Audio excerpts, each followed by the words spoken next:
Mexico borders the Caribbean Sea and the Gulf of Mexico. It is located between Belize and the U.S. and is bordered by the North Pacific Ocean. High rugged mountains, low coastal plains, high plateaus, and deserts can be seen all over Mexico. The population in Mexico is approximately 122.3 million people. In Mexico, the population density is 55 people per square kilometer. Mexico's industrial capacity is 36.4%.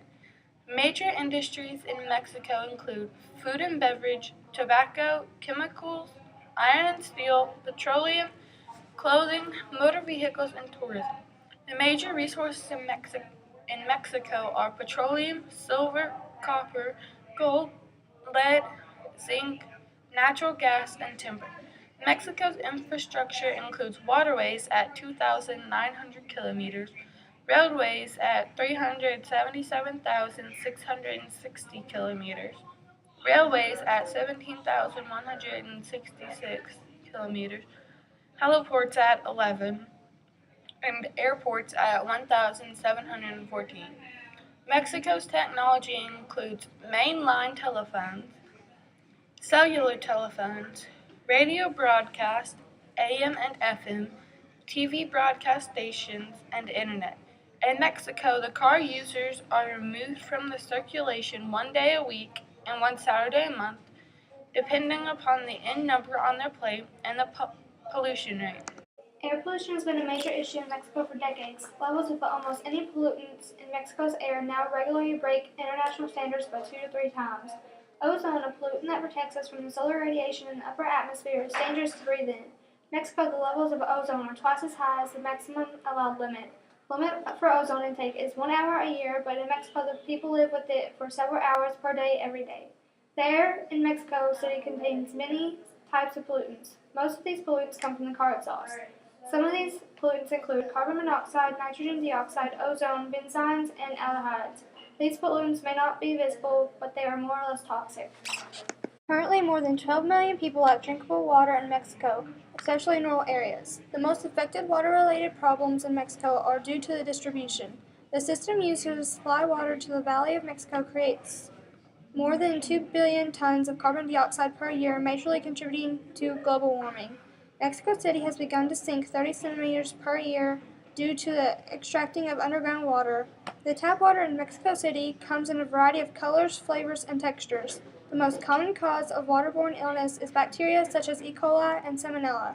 Illness can also be caused by protozoa viruses such as hepatitis A and polio, and chemical pollutants.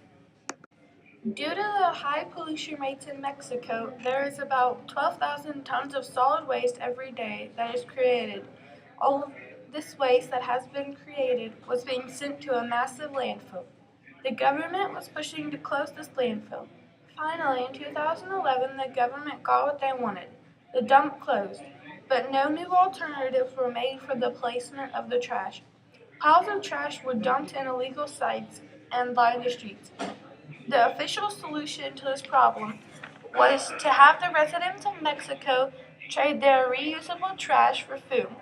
Although the solution has been a success, it has only created a small dent in Mexico's massive trash problem.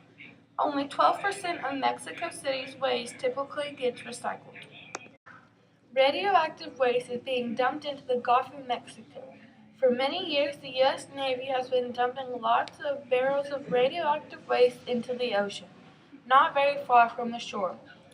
For more than 15 years after World War II, the crew of Albanese ship have dumped thousands of tons of radioactive waste into the Atlantic Ocean.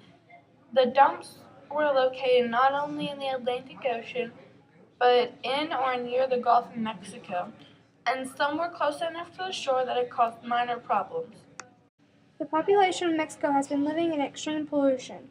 The government has been trying to lower the air pollution by limiting car use. They made this program where every vehicle has a color sticker depending on the ending number of its plate and its pollution rate.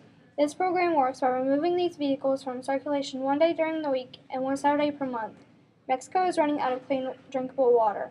To ensure that they have the water that they need, they can use different purifying chemicals that will not damage the ecosystem.